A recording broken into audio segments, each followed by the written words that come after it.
son examen neurologique était considéré comme ce qu'on appelle un examen neurologique complexe. C'est-à-dire qu'il n'y avait plus rien. Je leur disais que ça allait, que c'était un moment dur à passer, mais que j'allais me relever, quoi. J'avais une seule idée en tête, c'était de remarcher, quoi. Je m'appelle Yanis Pelé, j'ai 26 ans, je suis un rider VTT et on diffuse un nouveau film, Beyond Prognosis, qui retrace un peu mon histoire et la force du mental. J'ai eu l'idée de ce film 3 ans, je pense, ou 4 ans après l'accident, donc c'était vraiment pas prévu à l'origine.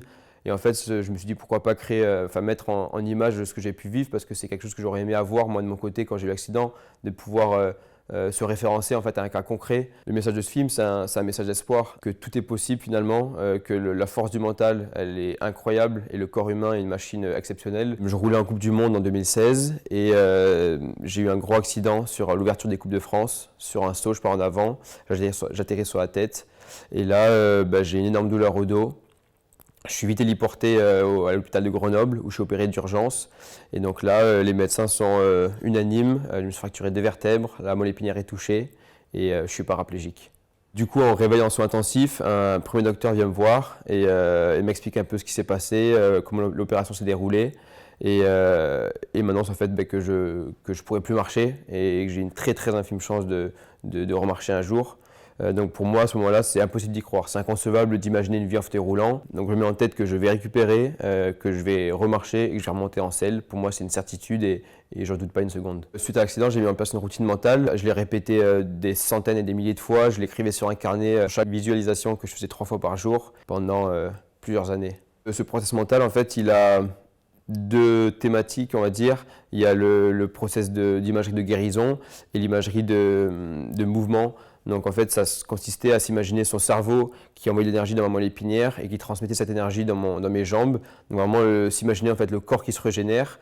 Et ensuite, je m'imaginais mon corps qui était en mouvement, mon corps qui remarchait, qui refaisait du vélo en essayant de ressentir les mêmes sensations que j'avais avant l'accident. En fait, l'idée, c'était vraiment que le corps n'oublie pas ce que j'ai pu ressentir dans le passé et pousser en fait le corps à se régénérer. Ça a permis d'activer beaucoup plus de zones dans mon cerveau, le fait de s'imaginer le process de guérison, puis le process de mouvement. 3 semaines après l'accident, j'avais le tendon d'un orteil qui s'est mis à bouger dès que je forçais tout ce que je pouvais. C'était infime, mais pour moi, c'était déjà une première phase de passé et je me raccrochais en fait à cette amélioration et suivi de chaque jour en fait j'avais des nouvelles apparitions qui apparaissaient jusqu'à faire mes premiers pas entre les barres parallèles 3 mois et demi après l'accident et ensuite je marchais sans béquille au bout de 6 mois après l'accident et je suis remonté sur le vélo 1 an et demi après. Cet accident il m'a changé vraiment ma vision de voir les choses, hein. Je relativise beaucoup plus, j'apprécie chaque instant de la vie. Et je suis réellement heureux. Je me lève chaque matin debout, je me dis ouais, c'est une chance et je suis super content d'être en bonne santé, de faire ce que j'aime le plus au monde et c'est juste un kiff quoi. Donc je suis vraiment profondément heureux, ça c'est une certitude. On voit des choses tellement horribles à l'hôpital finalement que tu te dis moi c'est pas si grave, ça va quoi. Mes proches qui étaient à mes côtés, ma famille, mes potes, la grande famille du vélo, qui m'ont été d'un soutien énorme et ça m'a porté en fait. J'étais sur un petit nuage et ils m'ont donné une force incroyable, ils croyaient en moi, je ne pouvais pas les décevoir. Enfin, ça a été une partie vraiment importante dans ma récupération. J'ai vraiment eu aucun moment de doute. Pour moi, c'était une certitude, j'allais récupérer, remonter sur mon vélo. Je suis resté toujours hyper positif, hyper enjoué. Et comme je disais, j'ai pris cet accident vachement à la légère et je pense que c'est cette fougue de jeunesse de se dire en vrai, c'est pas si grave et on ne se rend pas vraiment compte en fait de ce qui se passe. Ce que peuvent nous dire les médecins, il faut réussir à passer au-delà et en fait croire juste en soi et en ses capacités. Et je pense que c'est aussi ça qui m'a sauvé quoi. Chaque cas est hyper différent, on ne peut pas dire que telle ou telle personne va pouvoir récupérer comme j'ai pu récupérer, ça c'est impossible.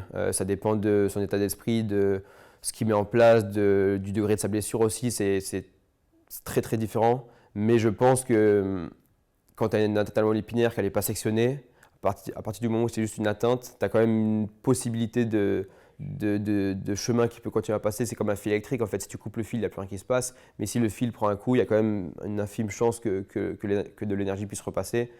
Donc il faut s'accrocher en fait à cette infime chance et se dire que tout est possible et y aller à fond. Et on ne peut pas dire que ce que j'ai mis en place marchera pour tout le monde, mais ça pourra apporter que des belles choses, ça c'est sûr pour la suite, et ça va te forger un mental en fait, je pense, et une rage pour la vie future. Il faut apprécier chaque moment de la vie et dès qu'il y a un moment difficile, le passer parce qu'il n'y a que des belles choses qui vont arriver par la suite, c'est certain. Et profiter de chaque instant, vraiment. La vie est belle et il faut profiter de chaque moment à fond.